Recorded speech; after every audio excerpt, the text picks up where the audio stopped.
If you're watching this right now, I'm honored that you are, and I hope that what I say can be of great help to you.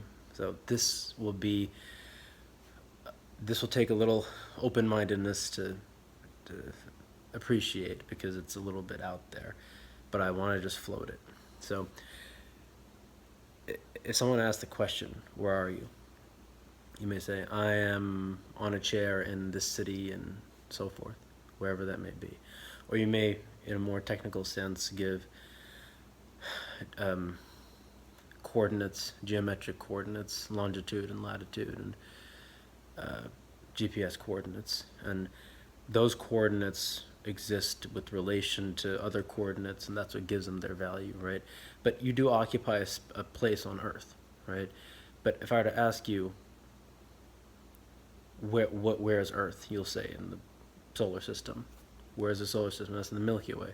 Where's the Milky Way? Well, that's within whatever. And then the categories get larger and larger and larger, right? And then space is so immensely vast, and scientists say it's expanding, right?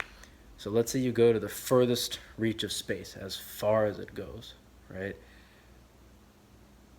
Well, what's outside of that? Like, if space is this big and Earth is here, tiny little speck in all of space, and let's say space is expanding, what happens when you get here? Like what's outside of that? So what your location is always relative to something else. I'm sitting here relative to the camera. I'm in America relative to Canada and Mexico and the oceans. I'm in the northwest hemisphere relative to the other hemispheres. I'm on Earth relative to Mars and the other planets. But and you can make the categories bigger, but when you get out, as far out as you can, what is that relative to? What is outside of space? Well, we don't have an answer for that, because we're looking at it from being inside space. And it begs the question, what is any of this, right? Like, how did we wake up one day in these carbon, earth material bodies? My body is comprised of probably what I've eaten over the last 7 years, but more fundamentally than that, it's comprised of elements that have been on Earth for who knows how long. And I say Earth loosely because the Earth is a conglomeration of materials that have arranged themselves as a molten core and a this and a that, and grass and trees and water and stuff.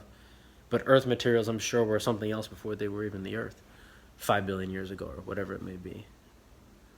So how did I and you wake up today, inhabiting this person, this being, this perishable physical being? And where are we? Where are we really, in the absolute sense? So if our locations are always relative to something, what happens when space, if this is the boundary of space, what's outside of that? What is our space relative to? Maybe there are other universes, or maybe there's nothing. It's hard to know. Well, maybe it's impossible to know.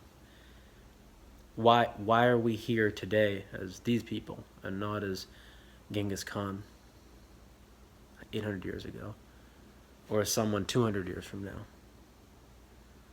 Why 2020, which again is a point in time relative to the year previous and relative to being, the Jesus Christ 2020 years ago? Why are we as we are at present?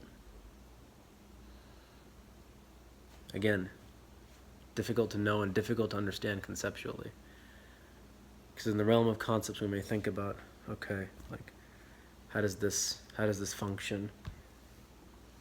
What is this made out of? What is this company? What is this company's history? This. What can I use this for? What's this made out of? What are my relationship with this? What is my memories of this? Oh, look at this piece of art. Oh, Argentina, I've been there. Oh, look. What do I perceive when I see this? What have I used this for? What might this signify? Right? So our concepts and everything are very much, our minds think very much about the world around us. But in what context do the worlds around us exist in a deeper sense? Again, it's a difficult one to know. If you really think about it, you're not, and this can sound crazy, but you're not truly assured that the world externally, as you know it to be, exists. What you are assured of is that you're perceiving the things around you to exist. In the same way, someone might call this fuchsia, someone might call it pink, someone might even call this red, maybe, right? This color. We'll see things differently. And our perception of reality is based upon our perceptive faculties, right? If you put me and a dog in the same room, the dog will be able to smell things that I have no awareness of. And the dog's entire construction of the world in his mind will be different than mine. I may see the colors more vibrantly. Aren't dogs colorblind? I don't know. I have more height, presumably, than the dog, unless it's a gigantic dog. My perceptions are creating my sphere of reality. And as it is with the dog as well. Same thing, if you go into water and you're with a crocodile or a shark can smell blood in the water. I can't breathe underwater. So the shark's entire sphere of the world is different. Its entire relationship with reality is different. It operates on smell. It can swim very fast. Sounds pretty cool. But it can't breathe air. And I can't breathe water. So the point being, is what my senses are telling me, is that really what is there? Or is that my mind's construction of what's there?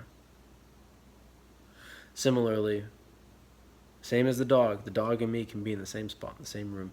We'll perceive something completely different. Now, is the objective reality, is the universal existence of that chair, of that light, is that actually there and we're just perceiving it differently? Or does it simply occur based upon our different perceptions? That's hard to know. Because from an individual standpoint, you cannot actually step outside yourself and inhabit, and see a reality separate from the one that you're actually seeing. And so this brings a larger point of whether this world and universe is simply created by our perceptions and there is no world out there, or whether there is, and our manner of going about it is based upon our perceptions. It behooves us to be as self-aware as possible of what our mind is telling us about reality, because it may not be true. I might perceive that there's nothing, let's say there's no mold in the room. I believe that's true. But maybe a dog could smell it, or a moldometer could detect it. I might believe people like me or don't like me for X, Y, and Z, and that might not be true. It's my mind's perception of it. Now, we're so quick to operate on false perceptions because our mind spits it out to us and we take it to be truth. But is it? The mind is always thinking. It's always produces what, millions, billions of thoughts in a day. How do you know they're right? How do you know it's just not the functioning of a mind?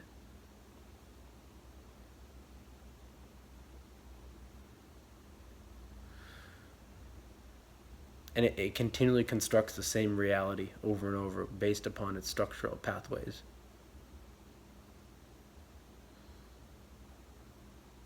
And then the reality will just look a little bit different from place to place, time to time. We operate on our conditioning, there's no question. So it's helpful to have good conditioning, like hard work ethic and good habits and so forth, right? But even those simply present to us a conditioned reality.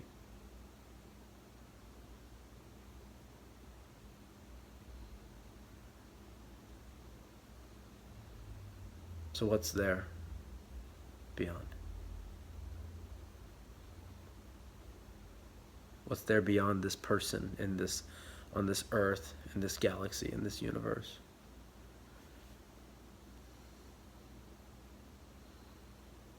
What's there beyond the veil, so to say? Who am I underneath this temporary form, this temporary person?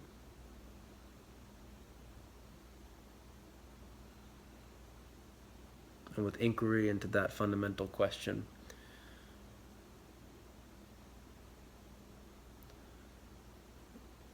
can be gleaned the knowledge needed to live as this person as best as possible. Not deluded by the veil of perceptions, taken to be true automatically.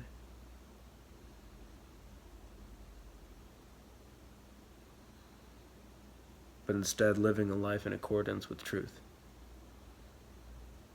however that may be perceived.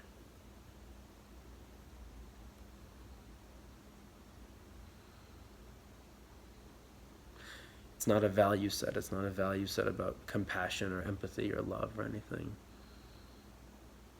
Those may be outflows of true spirituality and true inquiry into consciousness. They often are. But it's the raising of consciousness that is needed primarily and more than anything. And it's very easy for any ideology to be, any good sounding thing like love or whatever, to be co-opted by the ego and then co-opted and used for nefarious purposes, such as hating people who don't love, so to say, to give one obvious example. So, consciousness means moving beyond the person. Knowing that it's temporary, knowing that it's finite. But you can only know that when you know yourself to be consciousness, not when you are the person and you're thinking about how to be consciousness. No. You have to know yourself as consciousness. And therein goes the fear. It's shocking and stunning.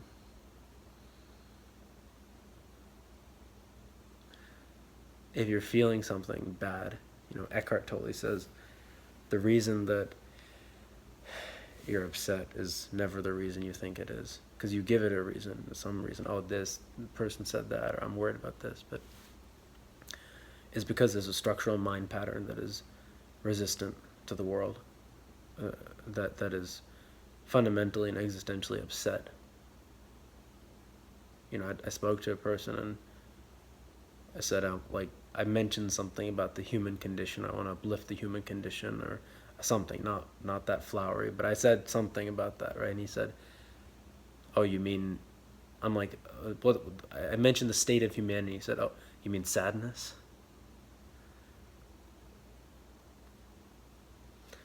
Why so sad? As a joker would say, why so serious? Why so sad? Well, it will be sad. It will be sad because everything will be taken away. You can't, if you have $1 billion, you can't hold on to it for more than 125 years at the most. Maybe 150 in some time. You can't hold on to it forever. we're meant to be born and to die. We're meant to, in the time in between, to know ourselves as the beautiful people we are. To express and live the fullest of our human potential.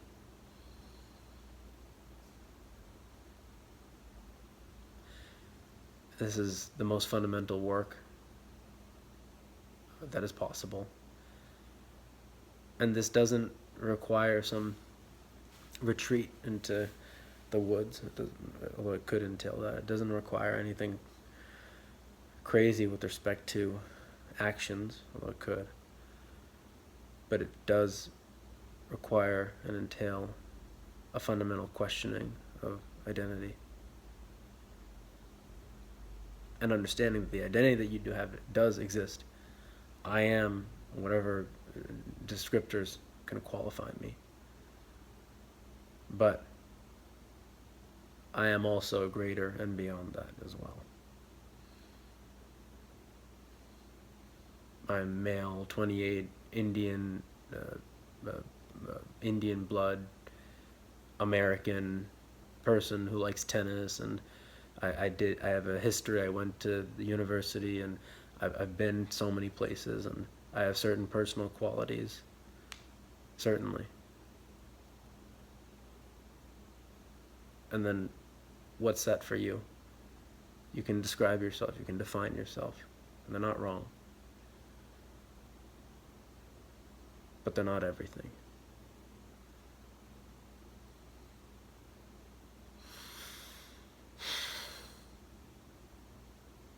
So where are we? Going back to that first question. Then who are we?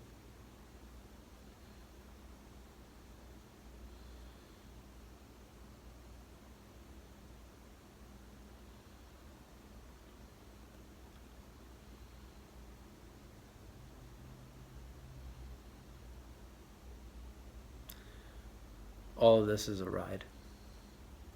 It's a ride through Earth. It's an experience of consciousness, whatever it may be.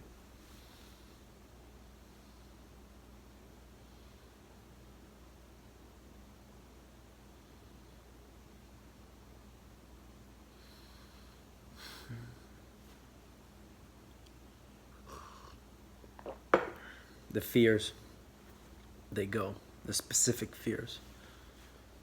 At the end of your life, you can't take them with you. The good things, the end of your life, you can't take them with you. It is possible that you can recreate a reality later that might look different, maybe as a different person, and have the exact same set of personal traits, and their expression externally will look different. So it's important to understand subject and object differentiation, right? Let's say someone says something and it hurts my feelings. Okay. Object, that's the person, and then subject, that's me. What they said affected me. That's me. That's my reaction. Gandhi may have reacted differently. Someone else would react differently. We have to be careful not to confuse the thing itself and the thing it elicits within us. What the thing outside elicits within us is what we're really experiencing. And that thing was there to bring that out in us. We have to differentiate between the two.